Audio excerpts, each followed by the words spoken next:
Olá, sejam bem-vindos para o podcast institucional do IBDP e hoje nós estamos recebendo o juiz federal de maior renome nesse processo previdenciário, doutor João Batista Lázaro ou Lazari? Você poderia já tirar essa dúvida de todo mundo? Catarine, quero cumprimentar a todos que participam e que nos ouvem, dizer que é Lazari, né? Mas todos costumeiramente me chamam de Lazari, então qualquer uma das formas está bem, tá bem aceito. Que bom! Hoje nós vamos debater um pouquinho sobre o processo previdenciário judicial e as suas nuances, né? Suas problemáticas. E a gente já inicia esse papo falando já do começo do processo previdenciário judicial, que é o interesse de agir. A gente queria saber a sua opinião e o porquê que esse tema é tão recorrente no processo previdenciário judicial. Apesar de já existir o tema 350, a gente está sempre debatendo o interesse de agir no processo previdenciário. Muito bem, Catarina. Isso leva hoje a discussão que está na pauta, é justamente relacionado ao prévio requerimento administrativo e eventuais efeitos financeiros do segurado ter feito o seu requerimento com a apresentação de todos os documentos indispensáveis à análise para a concessão do benefício. Então, ele é um tema porque tem muito a ver com a prova. E a discussão, num primeiro momento, quando teve o tema 350 do STF, repercussão geral, era se era necessário ou não ter prévio requerimento na via administrativa para poder ingressar em juízo. E aí o tema fixou algumas premissas, entre elas, para a concessão inicial, necessariamente tem que ter o prévio requerimento, e quando se trata de uma revisão envolvendo questão fática, que o INSS não examinou, também há necessidade. A dispensa é quando não há um posicionamento já previamente contrário do INSS àquela pretensão, e também não há necessidade de esgotamento da via administrativa. Até aí achávamos que estava então tudo solucionado. Mas outras questões vieram à tona, principalmente com a questão de o segurado, quando requer na via administrativa, de forma não representado por um advogado, ou outras vezes também que ele fez isso com o advogado, mas não continha todos os documentos para aquele momento, mediante o indeferimento, ele careia outras provas, e com essas outras provas ele propõe ação judicial, e o INSS não teve acesso àquelas provas na instância administrativa. O INSS voltou a alegar que isso também é falta de interesse de agir. E aí, então, essa discussão sempre volta. Será que aquela prova juntada, ela caracteriza uma inovação, caracteriza a necessidade de retorno à via administrativa para uma reexame, para daí, então, criar a pretensão resistida e ajuizar a demanda? E se alguém não apresentou todas essas provas quando requereu na DER originária e apresenta novas provas em juízo, a questão para os efeitos financeiros, então, é da citação do INSS ou é da DER originária? Então, essas questões estão sempre presentes no dia a dia. E aí, o outro ponto é o que é efetivamente uma prova substancial ou indispensável para a prova do direito que caracterizaria a necessidade de um retorno à via administrativa. Então, é um tema muito tênue e que a análise em cada caso pode definir o seu alcance. Então, nós temos uma premissa básica no tema 350, que bem mencionou, do Supremo Tribunal Federal, e aí vem essas questões paralelas, né, como principalmente a questão do efeito pecuniário.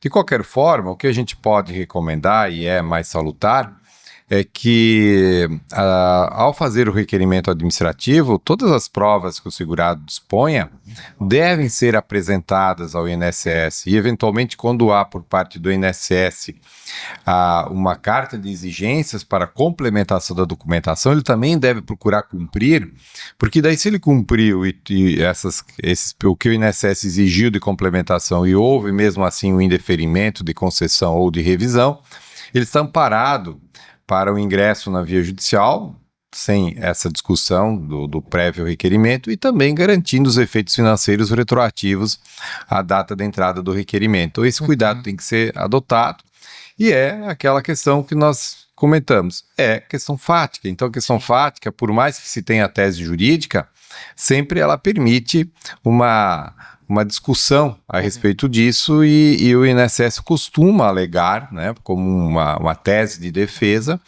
que o que está no processo administrativo são determinados documentos e o que veio ao processo judicial são outros documentos. Sim. Então, se ele tivesse acesso, eventualmente, a essa complementação de documentação, ele poderia, eventualmente, conceder o benefício que foi negado. E, por isso, ele não quer ter o ônus do pagamento de atrasados e também dos encargos legais incidentes. Sim.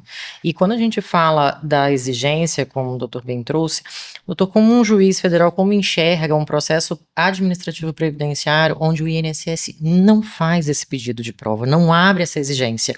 E como esse hipossuficiente, então, que não foi bem orientado, como bem a Iene, apesar de mudar o verbo, né, do dever para o poder de orientar, isso, então, caracterizaria para o senhor, como um juiz federal? Eu entendo que se o segurado requereu e o INSS indeferiu e não fez a exigência, ele já cumpriu com o dever do prévio requerimento administrativo e ele pode propor ação e teria interesse de agir. Isso está acontecendo, por exemplo, quando o INSS passou a adotar um sistema de inteligência artificial, né, da análise dos requerimentos por computadores ou os chamados robôs, né, assim, termo mais pejorativo, mas a inteligência artificial propriamente dito, em que é analisado com base no que já está nos cadastros, como o CNIS e outros, e aí acabam se não examinando ou não possibilitando a complementação como uma forma de superar o excesso de requerimentos e a falta de servidores para poder fazer o exame da prova e dar a orientação necessária e eventualmente pedir a complementação. Então, eu vejo que o segurado ele se desincumbiu daquilo que ele estava ao seu alcance.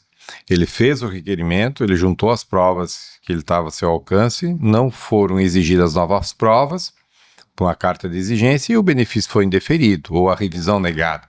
Isso já autoriza ele entrar em juízo e, eventualmente, não vejo problema algum para ele, eventualmente, complementar alguma outra prova que tenha relação com os fatos que ele ali relacionou. Por exemplo, ele pode complementar um tempo rural com mais algum outro documento relacionado àquele período do tempo rural.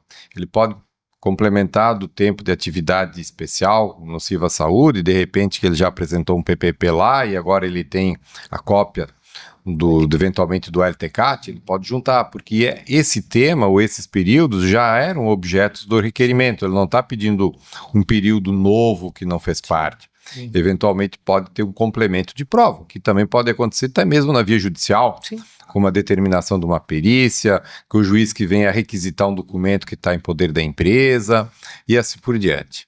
Sim, perfeito. E a gente vai falar um pouquinho agora, então, da devolução dos valores recebidos através de uma tutela antecipada revogada. Queria ouvir do doutor como que a devolução dessa verba alimentar, o senhor vê como um impacto para esse segurado e como o senhor vê a postura judicial em cima dessa devolução. O tema 692 do STJ, ele tem essa questão da determinação da devolução, ela vamos dizer assim, ela causa muita discussão, até porque nós temos precedentes do Supremo em que aquilo que é recebido de boa-fé e tem natureza alimentar não necessita ser objeto de devolução, embora quando isso se chegou através de uma discussão específica desse tema, o Supremo não deu repercussão geral. Reconheceu isso de forma paralela, por exemplo, no tema 709, quando julgou da aposentadoria especial, da possibilidade ou não da continuidade após o exercício de atividade após a aposentadoria, o Supremo, por exemplo, lá disse que não era necessário devolver os valores recebidos em tutela antecipada. Então, quando o Supremo decide de forma que não como sendo a principal e ele examina, ele tem respeitado o princípio da boa-fé e a verba alimentar. Mas o STJ teve uma interpretação de uma forma que seguiu de forma mais literal os termos do artigo 115 da Lei de Benefícios, que manda devolver os valores. O que eu vejo é que está alguns tribunais, dá o exemplo do Tribunal da Quarta Região, tem feito algumas ressalvas à aplicação desse precedente, embora tenha sua vinculação, no sentido, por exemplo, se alguém já ganha um valor de um salário mínimo, ele não poderia ter descontado 30% do seu benefício para devolver eventual valor recebido indevidamente por uma tutela revogada, porque há uma garantia constitucional do valor mínimo do benefício. Então, essa dedução ela não poderia representar um valor de benefício aquém do salário mínimo. Inclusive, tem julgado pelo TRF da Quarta Região, inclusive, uma ação civil pública também nessa matéria, em que o INSS estava descontando a via administrativa e o tribunal entendeu que não, o desconto quando ocorre, não pode deixar o valor de benefício aquém. Uma outra situação, por exemplo, é quando não se trata de tutela provisórias e se trata eventualmente de um cumprimento de obrigação de fazer. Vamos dar um exemplo. O tribunal julgou, e aí do seu julgamento que concede um benefício à revisão, há um recurso especial que tem efeito devolutivo e não suspensivo como regra. Então, o pagamento do benefício, implantação do benefício ou mesmo da revisão, se eventualmente no recurso especial seja modificado o resultado, não deveria ser devolvido, não deve, porque não se trata de uma tutela antecipada, mas de um cumprimento de julgado, né, já em segunda instância. E há outro aspecto também das tutelas de evidências, sim, que o tema não fala expressamente de tutelas de evidência. Agora, uma nova alteração desse tema está se permitindo que a cobrança desses valores se dê no mesmo processo em que houve o pagamento, que não dependeria de uma inscrição do valor endividativo para promover uma execução própria, uma cobrança através de uma via independente. O STJ acabou em embargos de declaração indo por esse caminho. De qualquer forma, aí tem também outros aspectos, por exemplo, se a pessoa já está sem benefício, né? Mas tem um valor depositado numa conta bancária que é decorrente também de valores até 40 salários mínimos, a decisão dos tribunais superiores, que daí seria impenhorável esse valor, né? Então tem algumas exceções que têm que ser aplicadas, não dá para aplicar nenhum precedente sem fazer uma análise da situação fática e fazer as devidas distinções, para que não se cause uma injustiça de uma forma mais acentuada. Ainda maior, né? Mas assim, esse é um precedente, vamos dizer assim, que ele é um precedente que tem precedente que é seguido de forma, vamos dizer assim, que pega e o que não pega. Esse precedente, costumeiramente, nós percebemos que há por parte dos juízes, dos tribunais, uma tentativa de encontrar uma distinção em inúmeras situações para que não se aplique tal qual ele está literalmente colocado, porque a gente vê, são pessoas humildes, pessoas que ganham um valor de benefício muito baixo, muitos que até perdem o benefício em virtude da revogação da tutela e ainda ficam com uma dívida, né? E parte, às vezes, desse valor nem ficou com o segurado, ficou por conta às vezes, de honorários de sucumbência, né? Que honorários contratuais, principalmente, né? Os honorários contratuais que muitos também têm nessas demandas, né? E aí ele cria um passivo, às vezes, que ele não consegue vencer ou conseguir pagar isso, né? Então ficaria, às vezes, não pode também penhorar a sua casa, que é um bem de família. Então tem várias questões que daí tem que se levar para a impenhorabilidade. E a questão do benefício, o aspecto que me parece mais apropriado aí é sempre respeitar, quando descontar do benefício, que ele não possa ficar inferior ao salário mínimo. Então, os 30%, ele seria um máximo a ser descontado, não quer dizer que é o mínimo. Então, até 30% ou 30%, desde que respeitado o valor, então, característico. Mas, realmente, é um tema que causa, vamos dizer assim, descontentamento muito grande com essa tese fixada pelo Supremo, e tanto é que já houve vários embargos depois da fixação da tese, tentando modular os seus efeitos, ou alterar um pouquinho ela, né? Sim, e aí como o doutor fala, muitos juízes realmente às vezes estão resistentes à aplicação, e eu já vi algumas decisões onde fala que a parte acreditou e confiou na decisão de um juízo, porque ela não foi tomada de pronto, ela foi tomada em cima de uma construção probatória, muitas vezes, né? E realmente a gente vê alguns membros do judiciário tendo algumas resistências em relação a isso. E sobre essas resistências e entendimentos diferenciados, a gente vai falar um pouquinho agora dessa diferenciação de entendimentos dos juizados e da justiça comum. Ontem a gente fez essa mesma pergunta para o Dr. Savares, onde a gente até brincou que a gente ouve muitas vezes, né, no mundo previdenciário, fuja da turma recursal, fuja dos jefes, por conta desses entendimentos diferenciados. Eu queria saber a sua opinião sobre essa diferenciação em alguns entendimentos e quais são as consequências disso para os segurados. Catarina, o modelo do sistema de juizados especiais e o sistema recursal, ele foi criado e ele funciona de forma paralela à da jurisdição do procedimento comum.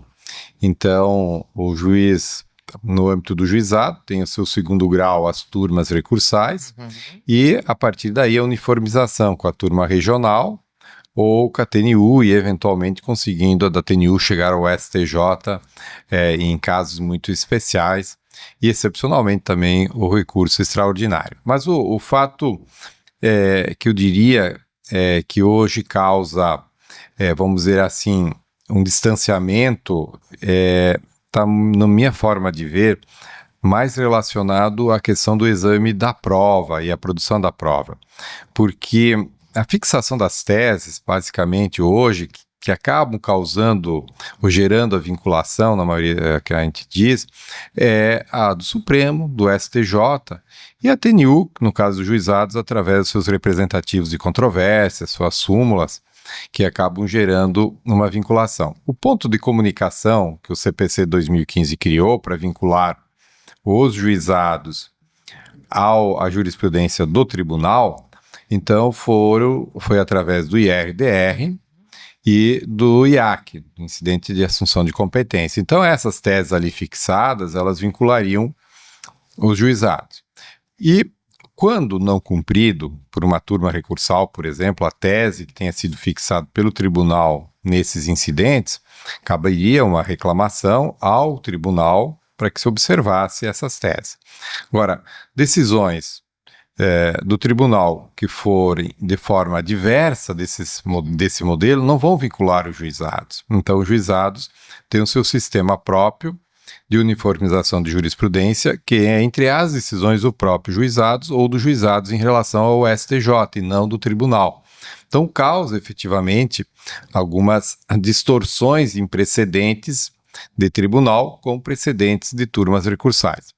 Pela minha experiência, o que eu mais observo na verdade, é a dificuldade que é imposta por juízes de juizados e reiterada também pelas turmas, mais relacionados à produção de prova pericial, propriamente dito, ou até mesmo de extensão de uma prova, quando a gente olha benefício por incapacidade, de uma perícia mais qualificada, ou do tempo especial de uma perícia técnica para poder averiguar a insalubridade, né, ou eventual periculosidade. Então, esse suposto cerceamento de defesa, né, é mais comum no âmbito dos juizados. Então, o que a gente ouve, assim, a reclamação, e eu costumo dar muita aula, palestrar muito para advogados, e eu ouço muito isso até porque eu acho que é importante a gente ouvir, né?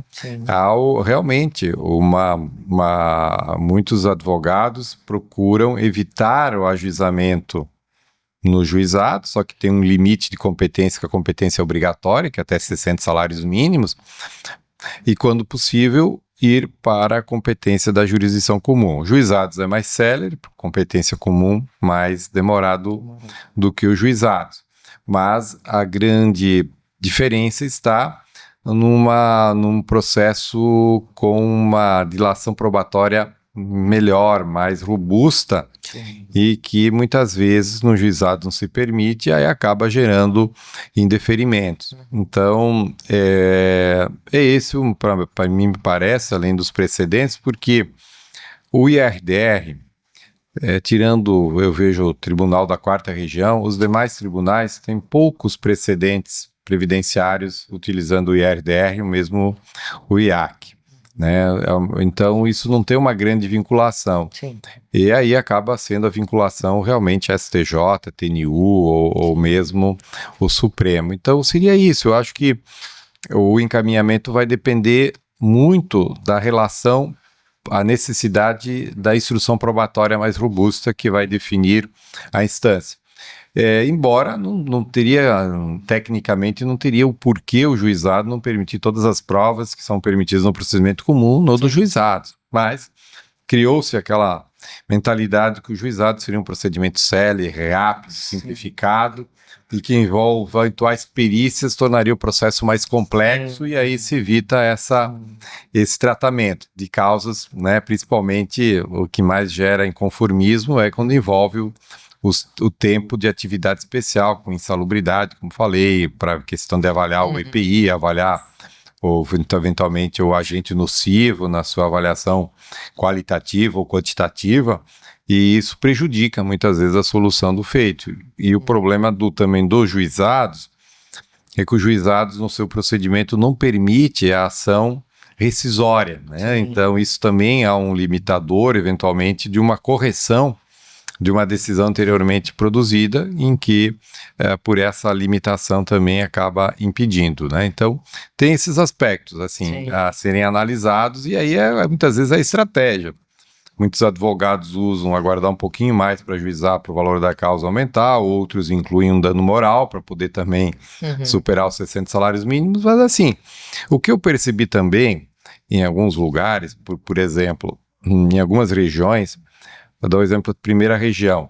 O TRF da primeira região é tão demorado, não estou dizendo em virtude do volume, da extensão, e o processo demora tanto que eu percebo que na primeira região, em vários estados, os advogados preferem os juizados pela celeridade.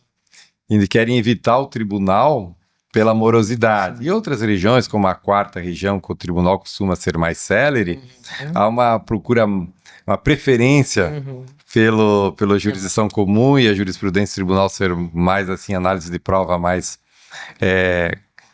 de uma maneira mais profunda, e acabam preferindo do que os juizados, que muitas vezes não dá essa amplitude da produção da prova e do exame dela também. Sim, sim. E aí, dentro desse aspecto da morosidade, que a gente enfrenta muitas vezes na vara comum, e de um processo no juizado que está sendo cada vez mais encurtado, e aí a gente fala da dilação probatória, o princípio da economia, da celeridade sendo usado para diminuir essa dilação probatória.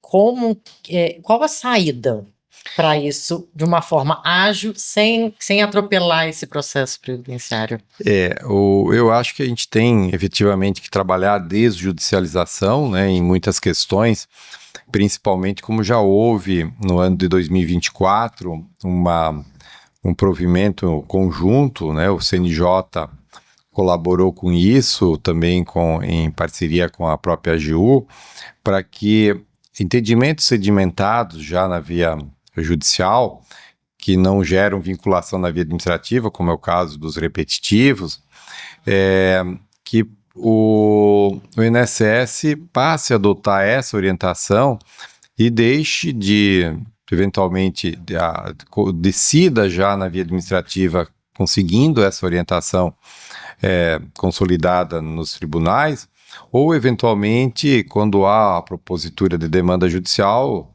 possa fazer acordo, conciliação, ou não recorrer da sentença, para evitar essa morosidade. Então, eu acho que é um caminho em que se poderia ampliar os temas em que a gente pudesse evitar o ingresso na via judicial, a recorribilidade, né? E tem outro mecanismo também que está em fase de implantação, que é também a parte da conciliação extrajudicial, em que demandas, por exemplo, que eventualmente tenha tido negativa por parte do INSS, o advogado, antes da propositura da ação, poderia propor para essa via própria, que foi criada junto à AGU, a propositura de uma solução por acordo. E aí a AGU examinaria em relação à robustez da prova e também dos precedentes e poderia, então, fazer esse acordo evitando ajuizamentos de demandas nesse sentido. Agora, o que a gente tem assistido é um aumento de judicialização em virtude da qualidade da decisão administrativa, a falta, muitas vezes até, de motivação, e aquilo que eu coloquei no início. Nós estamos num momento em que o número de servidores administrativos do INSS tem reduzido muito, e aí está se usando muitas tecnologias de inteligência artificial para o exame dos requerimentos, sem uma orientação devida aos segurados, sem a permissão de uma produção de prova na via administrativa complementar. E aí, então, para evitar diminuir, vamos dizer assim, o tempo médio de duração do processo na via administrativa, de análise dos requerimentos, tem se adotado ferramentas para uma análise de uma forma, vamos dizer assim, sem a participação do servidor. Então, é todo o sistema que faz. E aí, às vezes, em questão de minutos, já tem o indeferimento ou o deferimento, dependendo do que está no sistema. Então, isso, evidentemente, tende a gerar uma judicialização ampliada, né? Porque está se jogando o problema sempre para frente. Sim. E aí a gente verifica as juntas de recursos, que é a instância administrativa sobrecarregada, com julgamentos que em muitos estados estão levando 3 anos na junta de recursos. E aí, quando o processo administrativo também ele é muito moroso, como é o caso do recurso na via administrativa, é uma tendência aí para a via judicial. Então, eu acho que esses mecanismos da conciliação que precisa ser implementado de uma forma ampla, pré-judicialização, antes do ajuizamento, e também evitando a recorribilidade em questões que já têm posicionamento consolidado, pode ser então um caminho para que se tenha uma solução mais ágil e menos morosa. Mas de dizer nada é fácil, nada é fácil porque o volume é muito grande. E aí temos sempre que ficar encontrando novos mecanismos, novas soluções para melhoria desses litígios. E, evidentemente, a gente tem uma demanda por benefícios muito crescentes, não só de natureza previdenciária, mas também assistencial. E hoje, a grande maioria, por exemplo, dos benefícios, sejam os previdenciários, principalmente, demandam prova pericial, porque tem relação com incapacidade, tem relação com deficiência, tem a relação, principalmente, no caso do BPC, com a análise das condições sociais, para verificar a questão da vulnerabilidade social, e tudo mais. Então, são questões que demandam essas análises mais aprofundadas, e aí tudo aquilo que a gente faz com pressa, ou vamos dizer assim, pressionado para dar conta, a tendência é a qualidade baixar, seja na via administrativa, seja na via judicial. E pelo que o doutor está falando, a interação entre o judiciário e o INSS seria, então, o futuro, o que o senhor espera dessa interação, então, para o futuro, porque a judicialização ela é alta, o desjudicializa prévia é só o início, e como o senhor falou, é tudo muito novo, para a gente. Dessa interação, então, do que a gente já deu um pontapé, quais são as reformas e o que o senhor espera dessa interação para o futuro? Eu acho que essa interação ela deveria ser um pouco mais ampla, que ela não ficasse judiciário, através do CNJ, o Conselho da Justiça Federal, enfim, outras instâncias, e a AGU, e com o INSS, mas envolvesse também a advocacia, porque, na verdade, a participação da OAB ela é muito importante nesse processo também, porque a propositura das demandas, são os advogados que propõem. Então, eu acho que tem que integrar mais nessas, vamos dizer assim, nessas ferramentas ou nesses pactos que são feitos, incluir para que a advocacia participe de uma forma ativa, apresente suas sugestões e possa mostrar as dificuldades enfrentadas no dia a dia. Porque o que acontece? Você tem sempre, quando a gente faz uma leitura de uma situação, a visão são diversas. A visão que o INSS tem do volume de pedidos de benefícios, a visão que a AJU tem com relação à defesa dessas demandas, são visões distintas da visão que a advocacia enfrenta no dia a dia, que vê a dificuldade de ter um atendimento no INSS, a dificuldade da produção probatória na via administrativa, a dificuldade de muitas vezes o sistema, muitas vezes fora do ar de forma frequente, impedindo também os requerimentos, o acesso às informações, a dificuldade de ter um processo administrativo que pudesse ser no sentido também de melhoria na parte até mesmo de um processo eletrônico administrativo mais efetivo, porque muitas vezes o advogado precisa entrar com mandado de segurança para o processo seu sair do INSS e ir para a junta. Sim. Outras vezes ele tem que entrar com mandado de segurança para que a junta faça o julgamento do seu processo. Aí depois um outro mandado de segurança para devolver para a agência do INSS e às vezes mais um para que o próprio chefe da agência faça o cumprimento. Sim. Então, me parece que tem que haver uma integração maior de todos os atores dessa atuação que envolve o processo previdenciário, que ela não seja apenas de uma visão setorizada, mas de todos, né? Porque é assim que eu vejo, e aí acho importante a participação de institutos como o próprio IBDP, levando sua colaboração, assim como participa como Amigos Curi no âmbito de demandas judiciais, que também participe mais ativamente, tenha um espaço, né? Tenha a oportunidade de também colaborar mais efetivamente na busca dessas soluções de melhoria, porque tudo isso se busca ao final, não é o processo judicial, se busca a concessão de um benefício, a revisão, o restabelecimento, esse é o objetivo final. Se isso vai ser alcançado na via administrativa ou na via judicial, é o meio para se chegar àquilo que a gente quer. Então, quanto antes isso for possível, fazer com que se efetive, menos oneroso, no sentido até mesmo para a União, mas menos, eu diria assim, como uma questão humana, de dignidade das pessoas, porque é uma pessoa que espera o seu benefício e que depende daquele valor como a verba alimentar indispensável para a sua manutenção.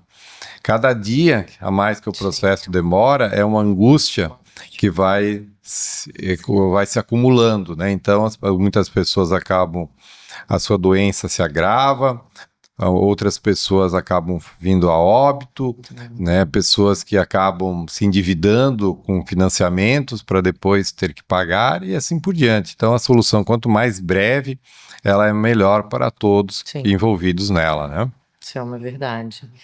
E encerramos aqui o nosso papo. Eu queria agradecer imensamente, doutor, porque é incrível como nós da advocacia ficamos impactados sempre positivamente com essa visão humanizada quando parte de um magistrado.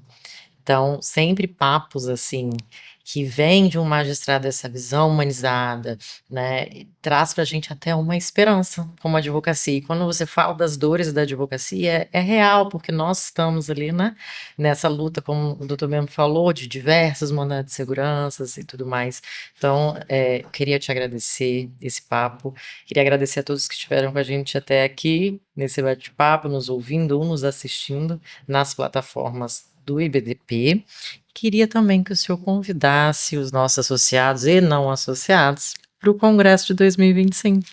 Muito bem, Catarina. Eu também quero primeiramente agradecer por esse convite, de poder ter essa conversa descontraída, né? Como é um podcast para falar de temáticas tão relevantes do processo previdenciário e aproveitar efetivamente para convidá-los, porque participar de um congresso como o IBDP organiza, um congresso nacional em que traz sempre temas que são atuais, temas importantes para o dia a dia da advocacia ou para quem é ligado à área previdenciária, é essencial essa interação e, além de tudo, é através dos congressos que as pessoas podem também conhecer outras pessoas e fazer essas conexões e se tornarem parceiros, né? Uhum. Seja no sentido de eventualmente despertar parcerias para o trabalho e até também para a troca de ideias, né? No dia a dia, que eu acho que o compartilhamento que se tem num congresso, não há, vamos dizer assim, é difícil mensurar financeiramente, né? Sim. Então, às vezes, você está num congresso, está assistindo um painel, está assistindo numa palestra, e algo que é dito, você lembra, se eu soubesse, né? Ou isso aqui vai salvar aquele processo que eu estou lá aguardando e não sabendo encontrar a solução. Ou às vezes conversando com alguém, debatendo um tema, e o outro já passou por isso. Então é um congressamento incrível, né? Uma energia positiva, em que todos saem engrandecidos com isso. E eventualmente espero então encontrar todos que estão nos ouvindo, nos assistindo, para o Congresso de 2025, estarmos todos juntos, né? Para novas temáticas. Obrigado, Catarina. Muito obrigada.